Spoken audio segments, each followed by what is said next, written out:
for Patterson. Thank you, Deputy Speaker. One of the best days in any young person's life is the day they get their P plates. And I know, and many members around me will recall that day, particularly for kids that live in regional areas, where often there's not a lot of public transport. And the best day for their parents is that day too often, because they're not schlepping kids around as much as they have to, although they do spend the odd 2 a.m. watching the clock and hoping that that P-plater will be home soon. Now, this government has thought a lot about those children, and it's interesting. I was having a look at some stats. 20% of my electorate in 2021 from that census were 14 years and under. Now, those 14-year-olds now are turning 17 and getting their P-plates, and congratulations to them. And in the coming years, they'll be buying vehicles. And I want those children to have the choice to buy vehicles that don't use as much fuel. And if you're 17 and you're probably not watching this, but maybe mum and dad might be, they want you to spend less on fuel as well. And that's what these new vehicle efficiency standards are about. They're making cars more fuel efficient. And let me tell you, why should any Australian, regardless of whether you live in a regional area or smack bang in a city, why should you be buying a car that is substandard, that the rest of the world, quite frankly, don't get and don't want? Russia and Australia, there we go, the top two, top of the pops for fuel efficiency in the world. We're going to change that. The Albanese government is going to deliver more fuel-efficient cars for our regions so that our young people will have choice in the future, our parents will have choice.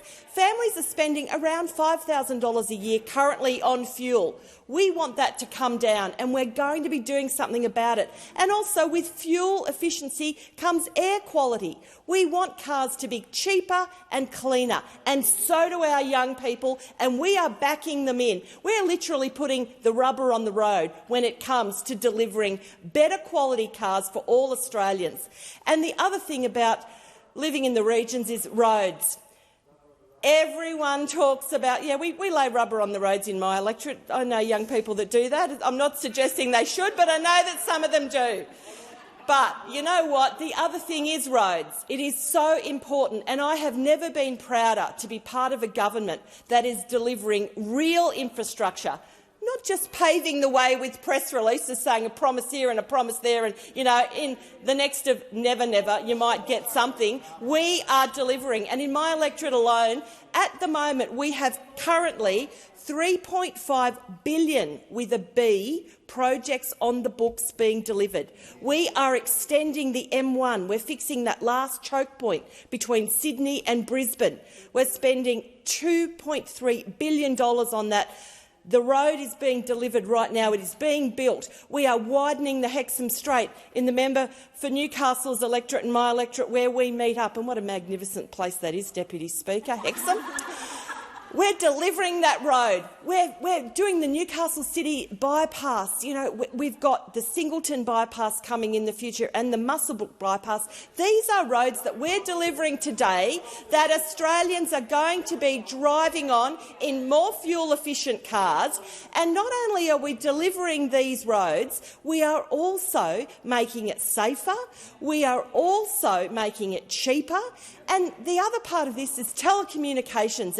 And we talk about connectivity and moving around, and we know that fuel and cars and roads are important, but today telecommunications is pretty much the highway of the future, and everyone knows that we're not, you know, spinning copper to go around the country like this mob were for 10 years, spinning their wheels, doing nothing. We're delivering fibre, we are delivering better communications in our regions, and we know that these are singularly the two most important points of connectivity.